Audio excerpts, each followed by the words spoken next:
Hey everyone, welcome to season 3 of Seeking Witchcraft. As always, it's me, your host, Ashley, and today's episode is going to be an updated Coven episode with a little bit of a twist.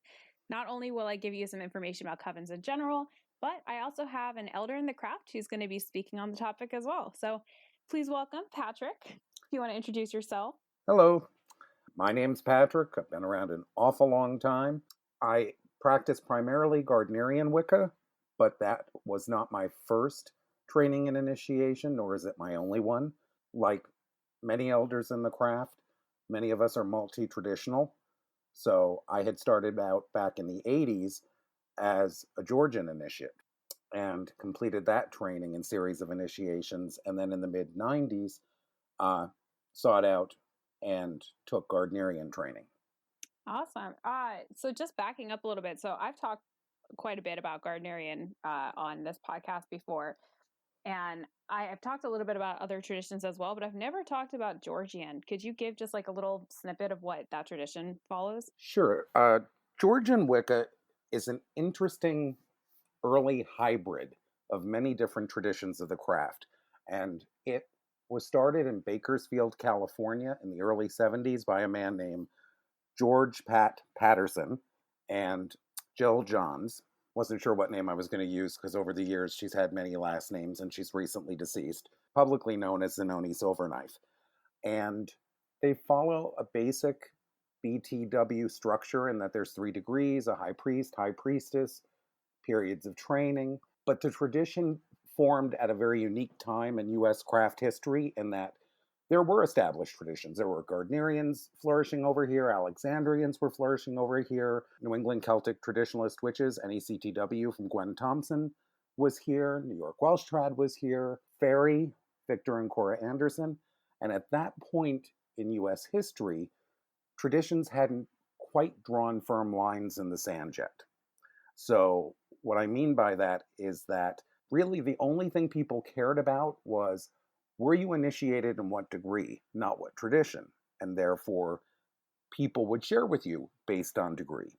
And so what Jelaine did was she took everything that was gifted to her and added it to her practice and added it to her book and got rid of stuff that didn't work and kept stuff that did work. And over the course of 50 years, it became its own thing. There are plenty of Georgians in the US. There are plenty of Georgians in Germany. A lot of the early Georgians were also in the military. And so wherever they got stationed, they took it with them. So that's just a little bit about the Georgians. Awesome. Yeah, I personally do not know a lot about that tradition. So I think that's actually pretty cool. The way that she kind of just meshed things together. Mm-hmm. Made for interesting training and interesting practice, but she made it work. Oh, I can definitely imagine it being a little very interesting at times. So the reason that I had become a Georgian initially, and I was very young, I was 17 when I met Zanoni, was because that's what was available. I met her through friends living locally.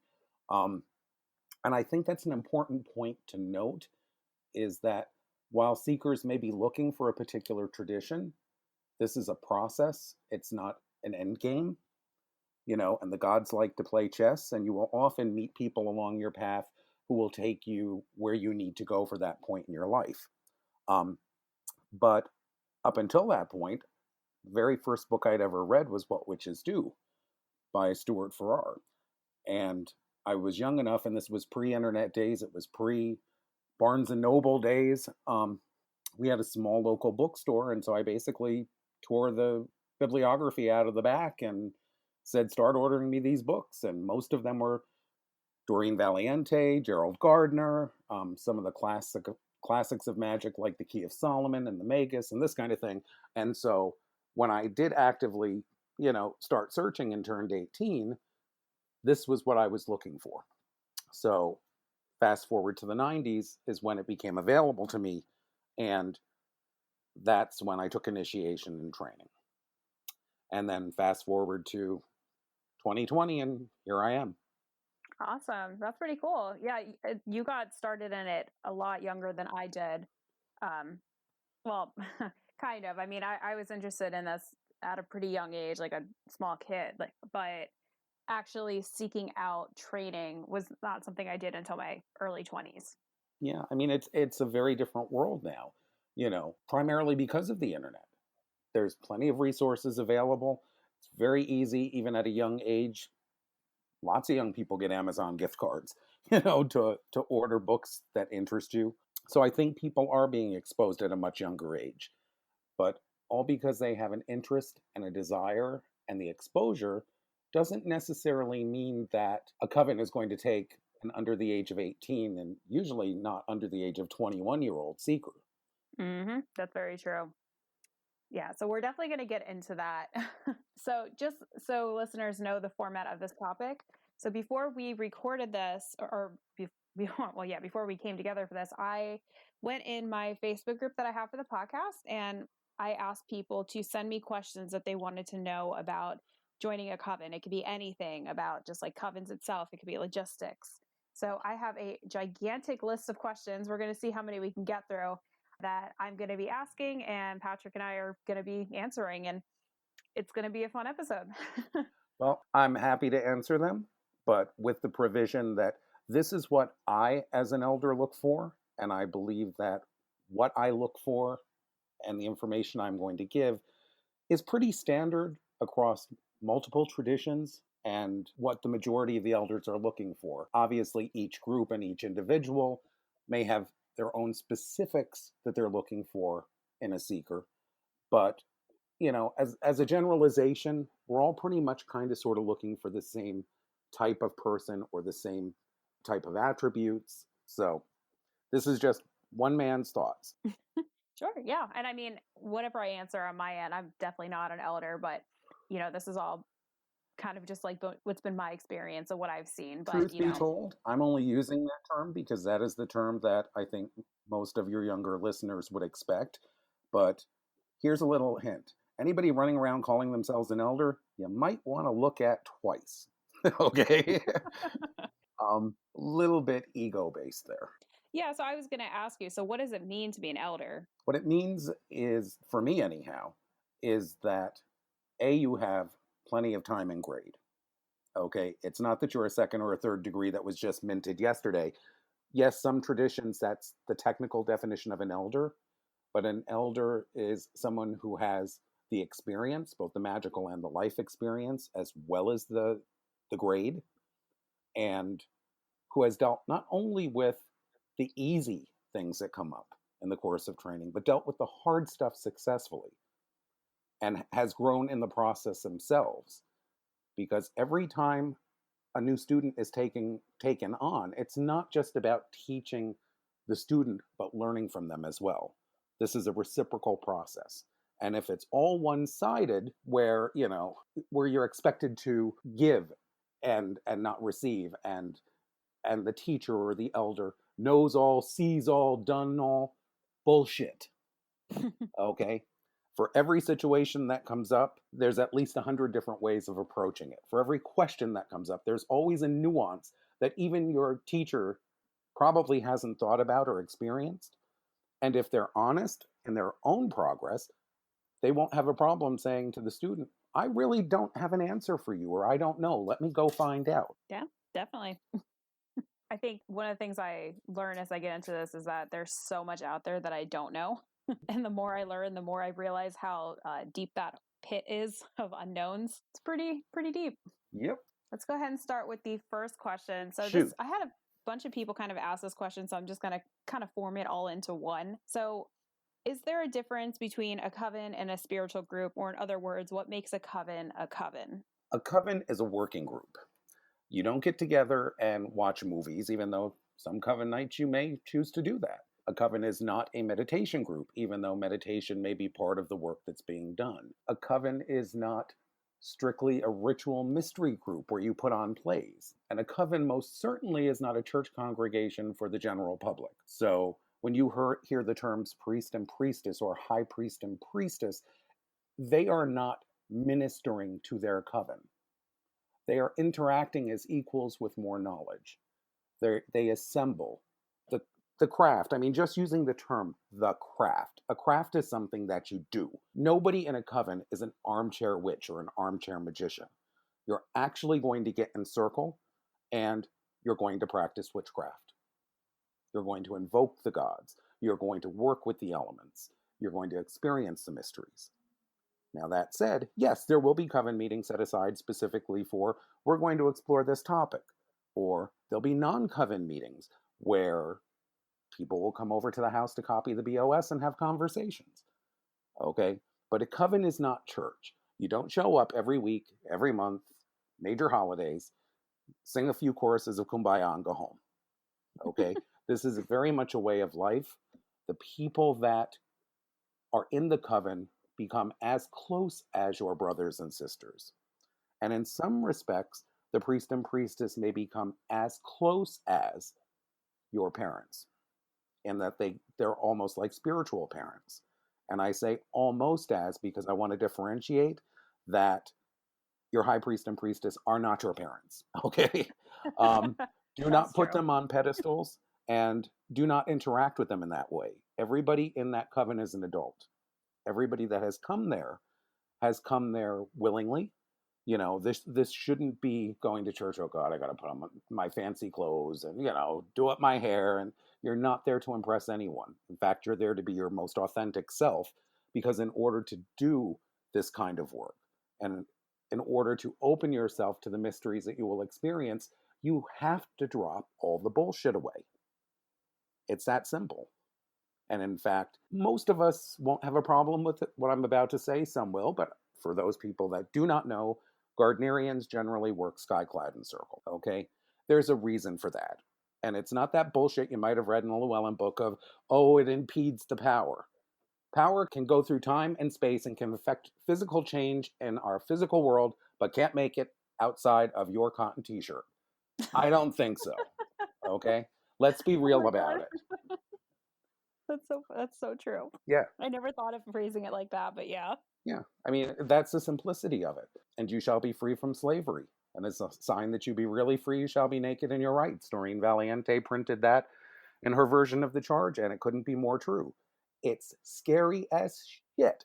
And don't let anybody tell you, even if you're a nudist and used to being unclothed around people, a coven situation, especially the first few times, it is scary. And that's where perfect love and perfect trust comes in.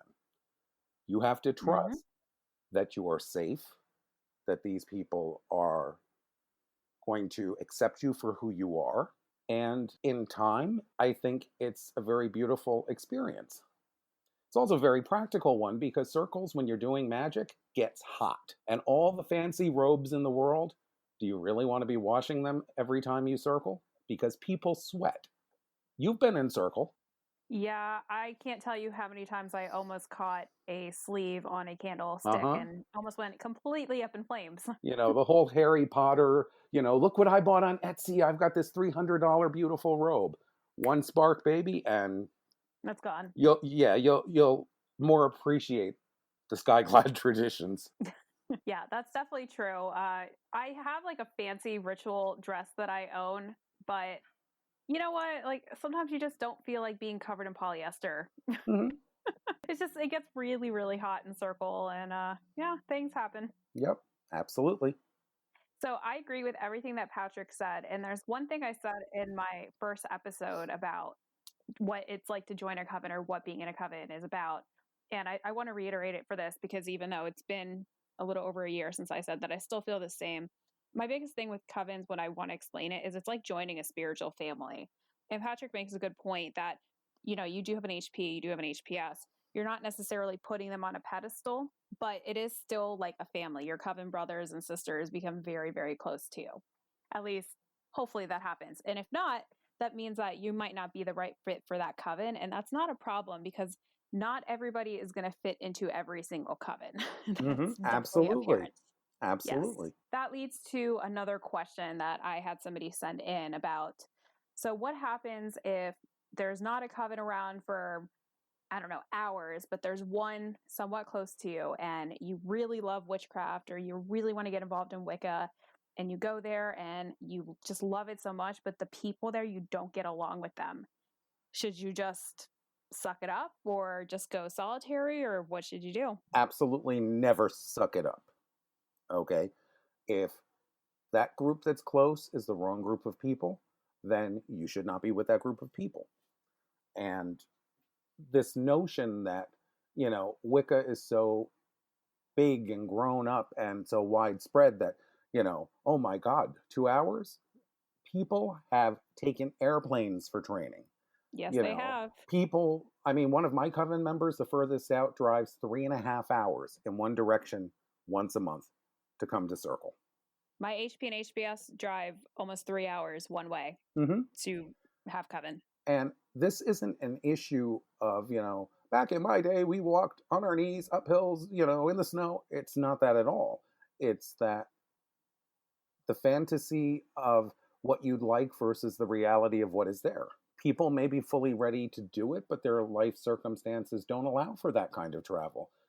Then in that case, you're better off trying to develop somewhat, at least the most basic of outer practices on your own than to be with the wrong group. So there are plenty of good books out there that give ideas for celebrating the Sabbats by yourself, or to hold a full moon rite by yourself. And there's plenty of wonderful magical training books out there so that you could begin some semblance of self-training in reliable magical technique. And by that, I'm not talking about the crap that you'll find, again, the heretic I am, Llewellyn. Llewellyn has been around a long time. They publish a lot of great occult books. They publish a lot of mediocre occult books. But then you have books that have been on the market for decades. For example, Franz Bardon's Initiation into Hermetics. You will not get better than that classic of magic that's designed for self-training. So, there are plenty of really good things out there. And if a seeker can't find a group that's close, or it's the wrong group that's close, there are plenty of options for them to begin to explore a magical development, magical spiritual path without breaking the bank, hours of traveling, or being with the wrong people. And I cannot stress enough, being with the wrong people just for the sake of being with people is a big mistake. Yes, it is. And, I see a lot of times people talk about or ask, especially on the Gardnerian Seeker page, the Facebook group, they say, well, how far is too far to travel? And, as Patrick said, there's been people who've taken airplanes to travel for coven meetings. But I think the answer for that is it really depends on how far it is for you. But I still tell people whenever they reach out that, say the closest coven to you is 4 hours away in a different state. I would say if you're really, really interested and you think you might be able to make something work, reach out to them, because you never know if somebody in your area is also trying to go to that coven, and you may be able to catch a ride with them or carpool or something. I know that's what happened with my HP and HBS, actually. They lived hours away from the Covenstead and didn't know each other, met up with each other to travel to Coven together. And, years later, they are now an HP and HBS in the Gardnerian tradition. It's not as uncommon as people think it is. Then another thing that somebody asked is, say that there's nothing around, like absolutely actually nothing around, and they don't have the means to find a coven or go to one that's, I don't know, maybe hours away. Maybe it's a transportation problem or whatever it is. Do you recommend for people to form their own coven, and how they should do that? I do not. Okay. And this is part of a bigger conversation. The bigger conversation, which really isn't necessarily appropriate for this podcast, is what is Wicca? Okay. Now, in the United States, Wicca has a very broad definition, but that's kind of limited to the United States. Outside of the United States, Wicca is one of two things. You're either a Gardnerian initiate or an Alexandrian initiate. And so for you to say, I'm Wiccan and I'm starting a coven, guess what? You will interact with people online who will tell you point blank, as much as it will hurt your feelings, no, you are not, and you have no business doing that. And I actually agree with that perspective. And I'll tell you why I agree with that perspective. Because especially when you're first going through initial training, this is one of the biggest benefits of a coven, is stopping self-delusion. And, the Jews have a saying about people who study Kabbalah, that the person who studied Kabbalah alone goes insane, all right? And I won't necessarily say that's the same for the craft. It's not. But there's a lot of pitfalls along the path. And, if your only experience to date has come out of a book, then the idea of setting up a coven per se, how does that work? How do you guide others when you yourself are still at the very beginning of your journey of seeking? What is that coven going to do? How is it going to operate? You know, um, it's honestly, there's just so many problems. Now, if people wanted to get together as a group of friends that were all in the same boat and say, well, why don't we sit down and celebrate, say, Beltane? Cool, absolutely. Because then you can sit down, do the research together, look into aspects of writing rituals, look at many of the printed versions that are available, do research into the holiday, and put together something that's meaningful for those individuals that are going to participate. And even if they do that for every single Sabbath, but they approach it as this is a one off, I think what will happen in time is that those people will grow together. And in time, somebody in that group is bound to run into a more established group and things can happen. It's also kind of signaling to the universe that we're ready to be serious about this. So there's two questions that I want to ask that kind of come up with that. So what would be your view on that with people who may not be looking at this from a Wiccan perspective, but may just want to practice witchcraft or work with the elements? Again, there's a lot of really valuable resources. And if you wanted to start a meditation group, go for it. But a meditation group isn't a coven. And even though you mentioned the elements, the reason that I say a meditation group is that there are plenty of group meditations and Eastern Tattva work where you can explore individually or as a group the elements. If you really want some life-changing experiences as a group, and there's a group of close-knit people, the book Mind Games, again, been around for decades. It's not magical per se. It is more a psycho-spiritual, transformational kind of group workings, but it's definitely a book that I would look at. It was written by masters in Houston called Mind Games, and those can be incredibly transformative. Awesome. So I will put the name of that book in the description for this episode for anybody who's interested in looking into that. The other question that I had from the original statement, so you mentioned a more established group. So what about covens that appear, like they do follow a tradition, but they appear to be just starting out and they're brand new, or, maybe a coven like that only has an HP or they only have an HPS. Do you think that people should be wary of that? No, absolutely not. And the reason for that is because the whole process that most of us refer to as hiving, when a new second or third goes out and starts a group, either alone or in partnership, it's not like you're leaving home and never having contact with your parents again, okay? There's always a priest, a priestess, an elder, a friend who has been running a group for a while to give guidance, to give suggestions. That's not to say that covens meddle in other covens' business. They don't. Each is a totally autonomous unit. But we're also individuals and human beings, and we do all talk. And as you know yourself from the Gardnerian family, doesn't matter whether you're in Baltimore or Bangkok. If there's a Gardnerian there, we can all communicate pretty freely and pretty quickly. So there's always backup. Yeah, that's my opinion on it too. The other thing I want to mention that about this is that there are covens who are brand new and just starting out, and sometimes they only do have one coven leader, whether that be a high priest or a high priestess. I think if you're in a situation where you're joining a group like that and they ask you, "Hey, can you help, step up and we don't have an acting high priestess or an acting person to lead this part of the ritual. Would you mind practicing that?" I don't think you should run at that.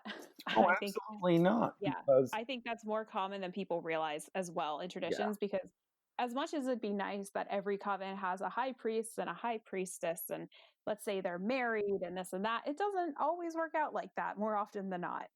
the coven hierarchical structure in that respect is probably as diverse as mundane families.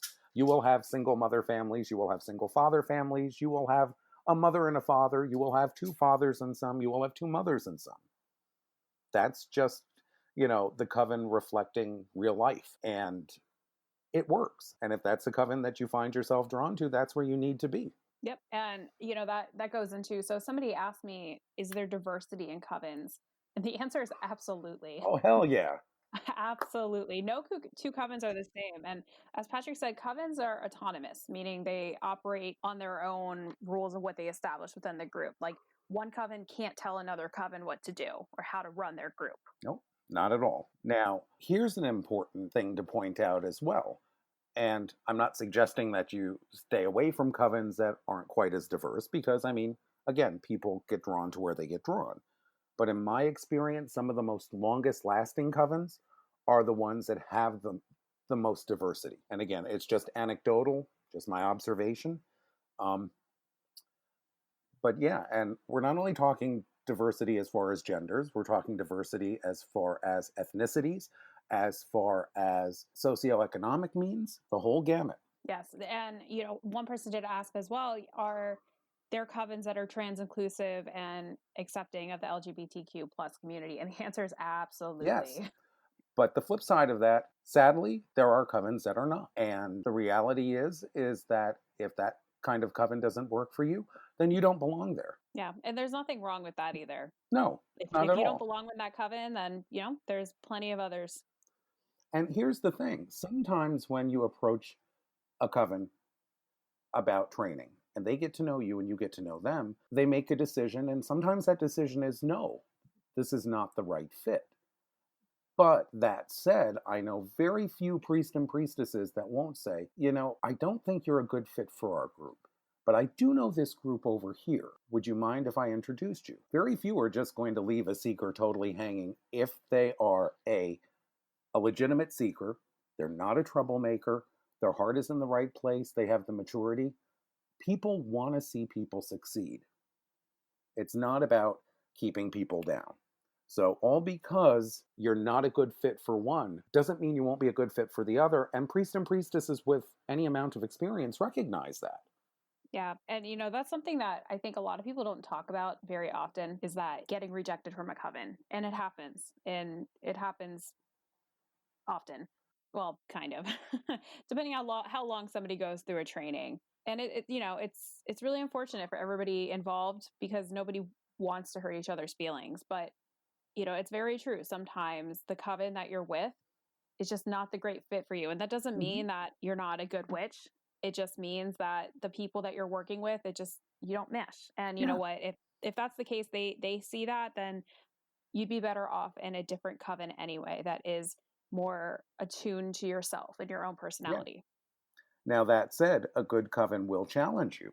So it's not always about your comfort. You can't grow if you're kept in a safe little box. So again, experienced coven leaders will challenge you. As you mentioned a few minutes ago, early on they may say, even if they do have a priest and priestess, you're up tonight.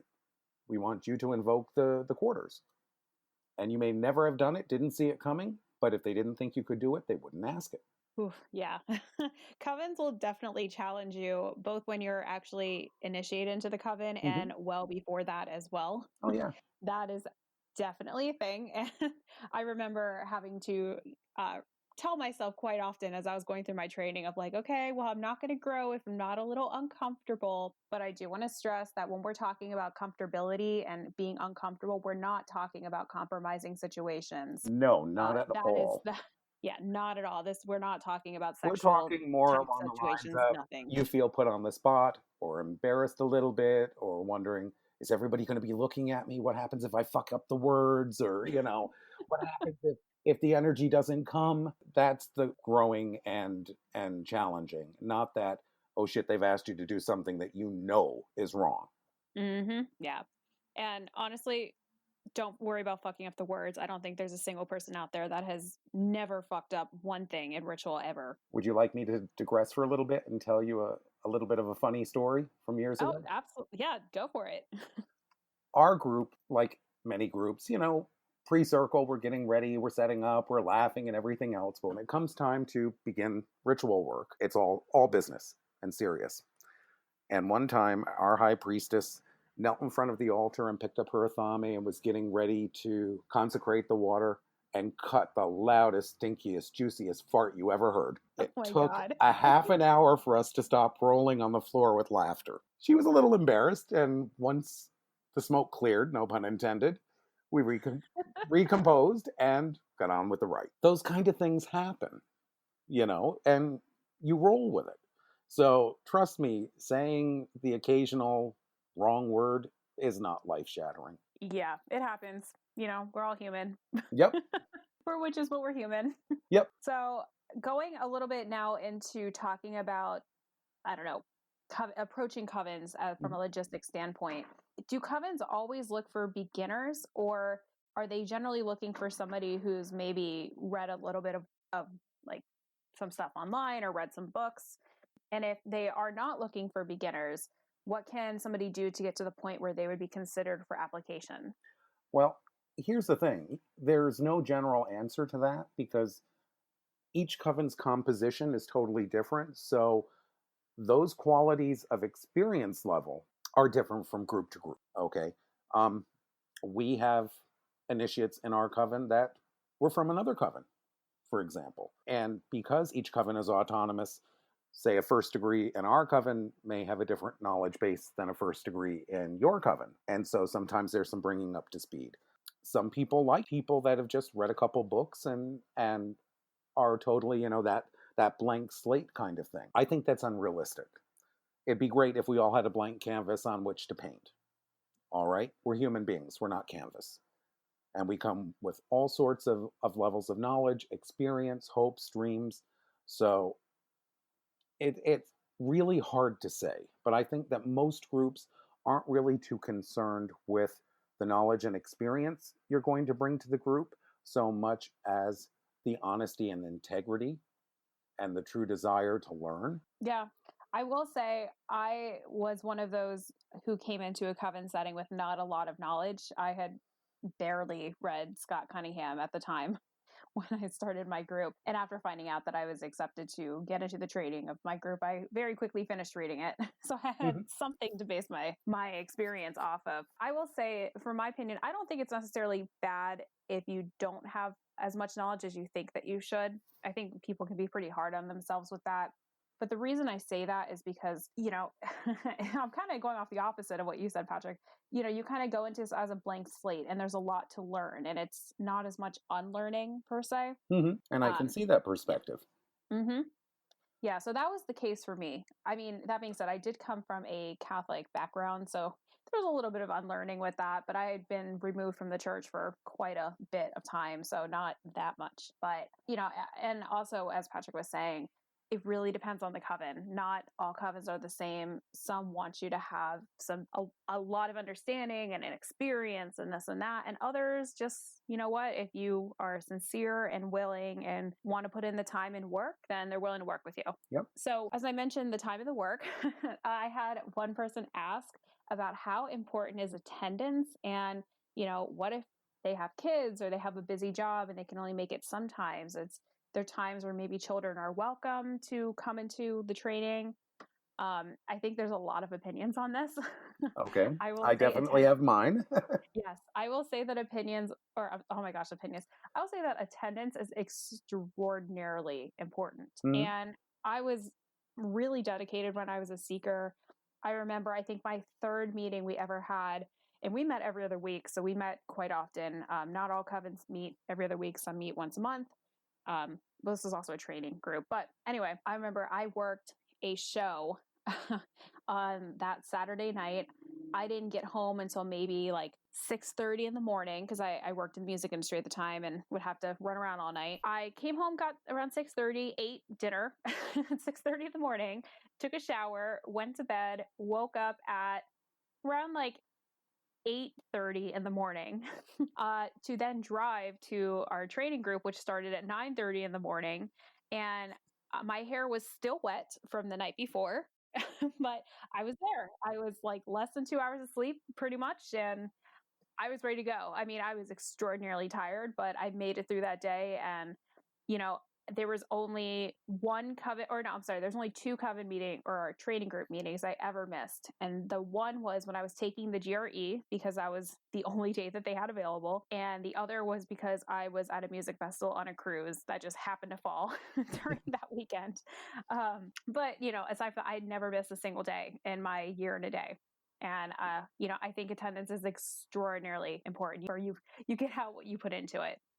Absolutely. Now, that said, I would recommend people look at it like their job. Some days you have to go when you're a little tired, but if you're sick, stay the hell home.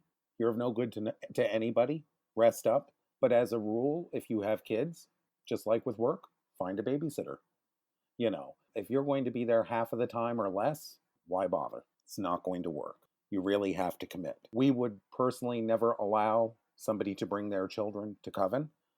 If we were having a strictly social night, which occasionally we'll do, where spouses and children are welcome, then absolutely bring them along. But there's no work done, there's no ritual, anything. In that kind of situation, great. But no, generally for Coven meetings, and I do want to touch on the training bit in just a minute or so. But like our general rule is, it's a no-go. Now, as far as training goes, there's a number of different ways to approach it. And you had mentioned a training coven. I don't think there's actually is such a thing. Every coven, there's different people in different places, and everybody's learning different things simultaneously. Okay. That said, probably a good place to have a conversation briefly is surrounding pre-initiation. So, what do you do up until the time when you are initiated? You know, and you're actually a member of the coven. What does that look like? And in that respect, there are as many approaches as there are covens. Um, you mentioned an outer court. Some run a year and a day outer court. And when we first started our group 25 years ago, we did as well. And after that, we said never again. We were not wasting our time, energy, or resources on that nonsense. Okay. The way we had ours set up, which is not uncommon, is that there's a syllabus and there's a certain amount of reading to do and a book list and discussion and possibly assignments, either written or things along the lines of a dream journal or meditation journal.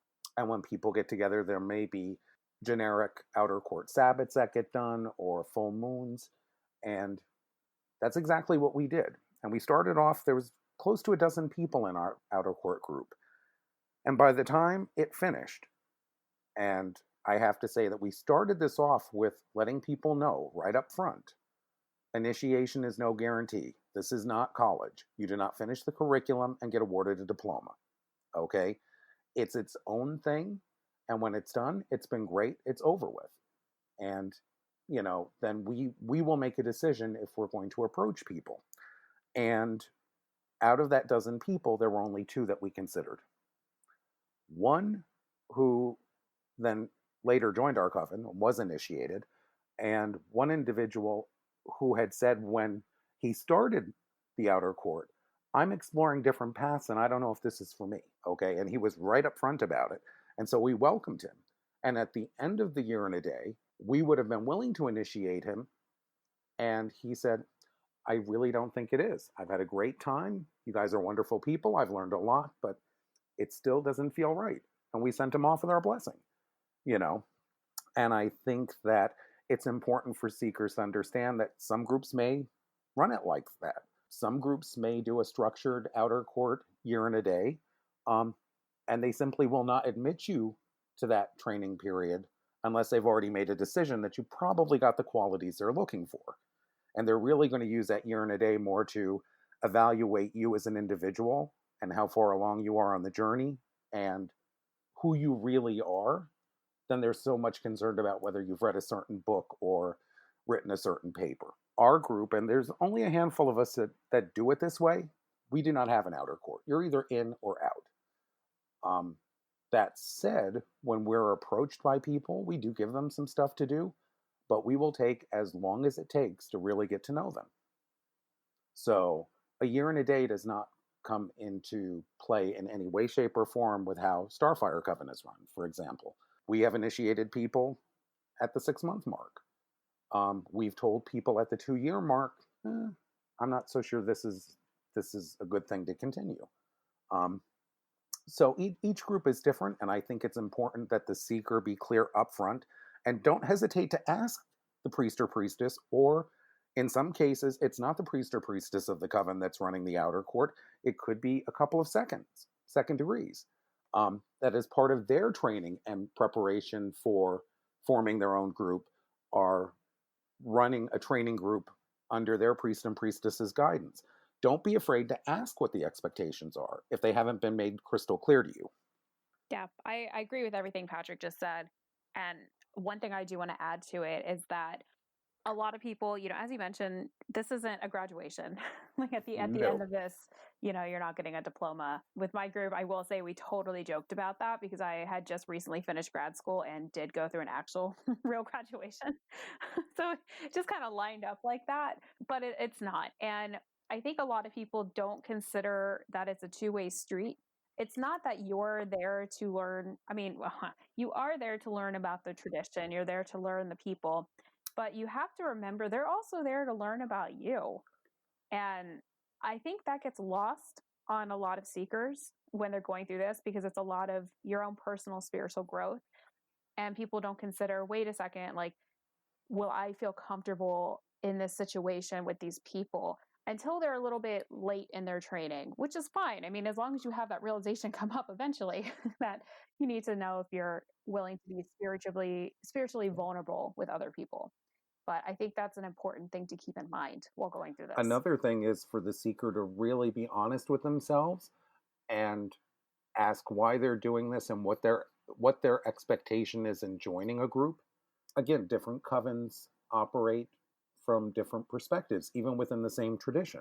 For us, how we operate is that people get brought in, they get initiated. We have coven members that are still in our coven 7 years on. No indication that they're going to hive, even though they perfectly could and have the authority to, because we're building a working group. And the approach is at some point, people will hopefully want to hive off and start their own group. But that's not you must do this. It's not a year and a day, you're first, year and a day, you're second, year and a day, you're third, get out. And if it is, and that's the approach, it's not for me to judge another group, but to me, that's just a little weird. It sounds like a diploma mill kind of equivalent to the craft. But that said, like I said, some of the people in our group, we find ourselves joking around metaphorically, like, get out of my basement, get a job. It's time to leave home. We know you're safe here. Get out. So time to hop on your broomstick and make your own coven. Yeah. So I want to be respectful of your time, but I have just a couple more questions I want to ask that I think people were really adamant about wanting to know.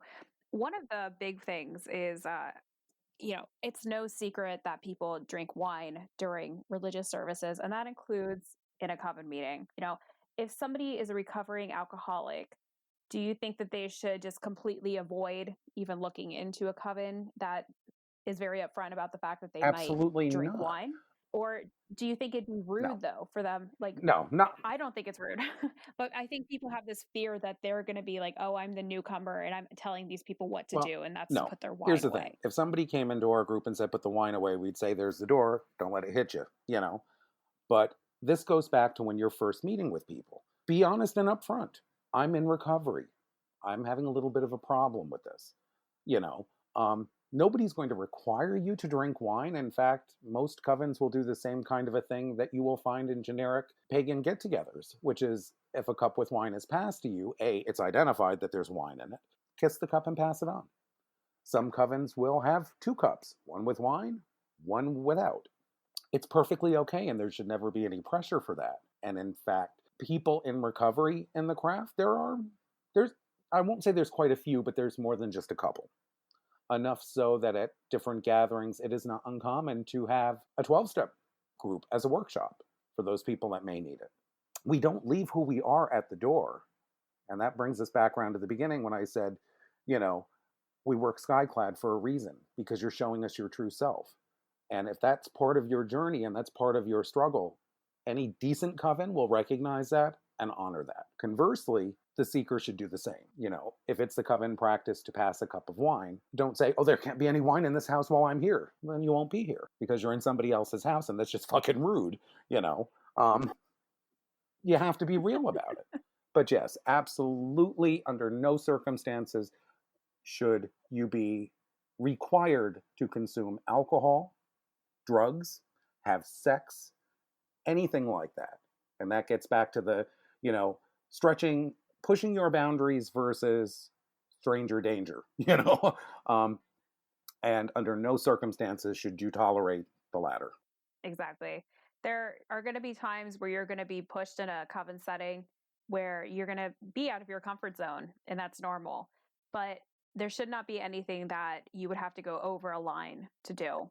Absolutely. It's not going to. And if that's where, that's something that you're running into, first off, check the legitimacy of the coven that you're with, especially if it's Gardnerian or Alexandrian. There are Facebook groups, and it is a very common thing for people to go in there to ask the admins of the group, hey, is this a real coven? Please do that. Mm-hmm. It's not rude. It's a thing. On the Gardnerian Seekers and Initiates page that you mentioned, of which I'm one of the admins, just so your listeners know, that coven list that's up there, every one of those people are not only vetted to be actual Gardnerians, but the unspoken that I'm about to speak is, they're mostly okay people. None of us are going to create a situation where potential seekers find somebody that's validly initiated, but aren't good people, if we can help it. Mm-hmm. And there are, and that's the reality seekers have to face. You may encounter somebody who is a perfectly legitimate Gardnerian, Alexandrian, Welsh trad, whatever. They are exactly who they say they are, but they're total creeps. It happens. Yeah. Unfortunately, witchcraft and Wicca and covens are not immune from the society of people's different personalities. Exactly. And, with that said, this was actually a question that was submitted from another guard. So I guess he wanted to hear your opinion. Should somebody be wary if the people that they're speaking with won't give their real names? Honestly, I would say yes. And I'll tell you why. It's one thing to not go by your mundane name and, on Facebook pages, if somebody were to look at my Facebook page, you're not going to see blatantly craft stuff. And I'm not in the closet, but I'm not particularly out of it either. I have coworkers that know that I'm craft, usually those that I work with the closest, but it's not something that I stand up in staff meetings and let them know.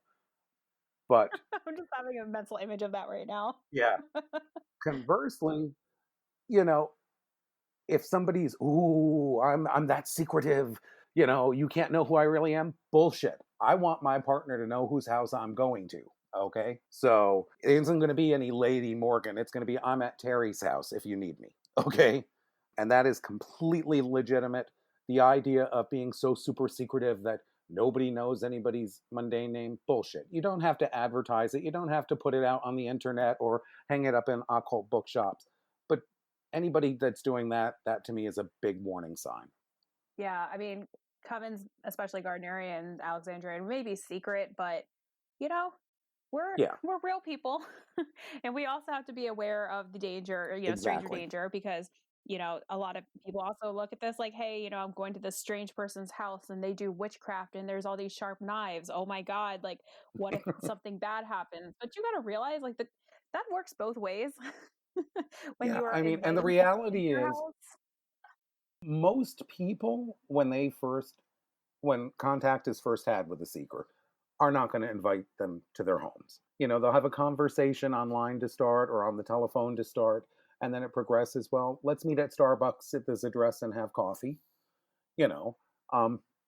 And maybe that'll happen a couple of different times, each time with a few more coven members being in attendance before you're actually invited to somebody's home. And understand this, just like you're feeling them out and checking out the potential group, they're doing the same for you. If you have a Facebook page, trust that they are going to look for it. Trust that they are going to be Googling your name. Okay? Nobody's going to run a background check on you.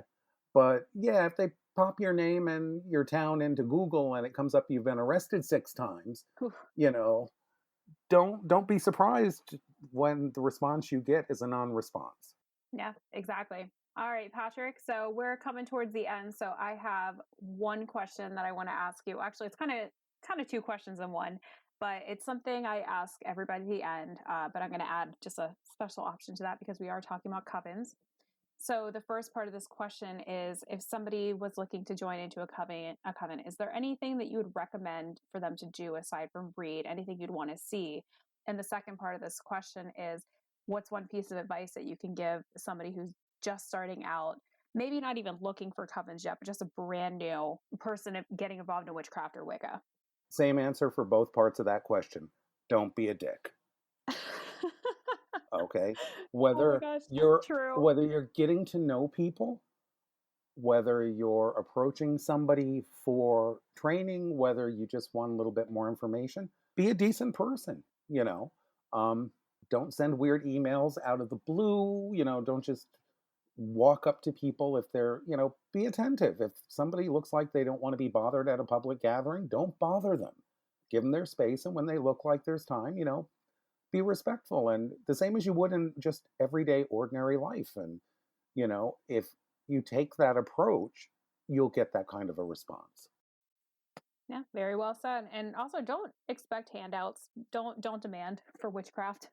we Oh, I've, hell no. I've seen a lot of emails come in of people saying like, "Oh, make me this," and I'm like, "Well, hello, my name's Ashley." Like, Hmm. it's quite astounding how people reach out to people for We coven and had a witchcraft. long discussion earlier in the week just about this topic, and that's a whole show in and of itself, I'm sure. Things not to do when approaching a coven for training. Step one, demand. Yeah. We don't God. care about your grandmother's stories, you know. No, we don't have finances that you can regulate for us. No, we don't care that you self initiated at 12 and considered yourself a third degree high priestess at 14 because of Uncle Ray's big blue book of Wicca. You're not impressing anybody. In fact, you're doing just the opposite. It's better to walk up to somebody like Ashley said, "Hi, I'm Ashley. Do you have a few minutes to talk?" Or if you're responding on the Seekers and Initiates group, let your email just show a little bit of you, but a little bit of respect. "Hi, my name is Patrick. I saw that you were in my area on the Guard Seeker and Initiates group. I was wondering if maybe there's a time when we could talk on the phone or possibly get together since you're local and have a conversation, because I'm interested in learning about the craft. And here's a little bit about me." Just give them an honest little taste without giving your whole life story. It's quite amazing how much a little bit of common decency will get you, Exactly. especially in witchcraft and Wicca. All right. So thank you, Patrick, so much for coming on. You mentioned that people can see you as an admin in the Seeker page, Yes, correct? they can. Yeah, I believe there's 49 of us from all over the world, and we're all very, very different personalities, and we balance each other out in our approach. So, 49 different hmm admins? Oh my God. I didn't realize there were that many. yep, Yikes. it's actually down by a few, but it's a group that's got 3,600 people in it from all over the world. True. And there may be people asking questions about areas where the bulk of us may not know. And, we need an admin from that particular part of Europe, or maybe what they're asking looks almost unintelligible on the group because English is their second language. And so somebody else who, speaks a few other languages fluently may be able to reach out to them back channel and say, "Hey, this didn't quite make sense. Can I help you with something?" So yes, having that large of a group is not only because of our physical locations, but our particular interest or talents. Yeah, that does make sense. I've definitely seen a couple of posts on there where, I could see some people chiming in saying, "Oh, I'm not really sure," but other admins have jumped in and say, "Oh, like I know exactly what you're talking about." Mm-hmm. And as mentioned before, if you're ever interested in a Gardnerian coven, and the same goes for Alexandrian as well, you can join either the Facebook group. So the Gardnerian Facebook group is Gardnerian Wicca Seekers and Initiates. Oh, also, the big thing people always want to know is how to find a Guard group on the internet aside from that, or just any coven. You can go to Mandragora Magica. That's a website. Absolutely. Yep, I will put that in the listing or the description for this episode. And there's a new website coming out called Dark Some Moon, I believe. think they might have a Coven listing, but the main thing I would say is go on the Gardnerian Facebook group. And again, it's the Gardnerian Seekers and Initiates page, and go on Magicora Magica. Those are my top recommendations. Couldn't agree more. And if you're curious about a Coven, message Patrick and ask him if they're legit. All right. Well, thank you again, Patrick, so much for coming on. I really appreciated you speaking with everybody today and answering. It was my pleasure. All these questions. It was great. And for anybody listening, I just want to give a shout out to the Patreon users. So the Seekers, Witchlings, the Neophytes, you guys are awesome. And we're going to start our book club really soon. So if you haven't voted for which book you want to read yet, I definitely recommend you do that. And yeah, so you guys can find me on Facebook on Seeking Witchcraft Podcast. I have a Facebook group called Witches Seeking Witchcraft, on Twitter at Seek Witchcraft, or Instagram at Seeking Witchcraft. So tons of different ways to get in contact with me. All right. Well, I hope everybody has a great night, and I'll talk to you later. Bye.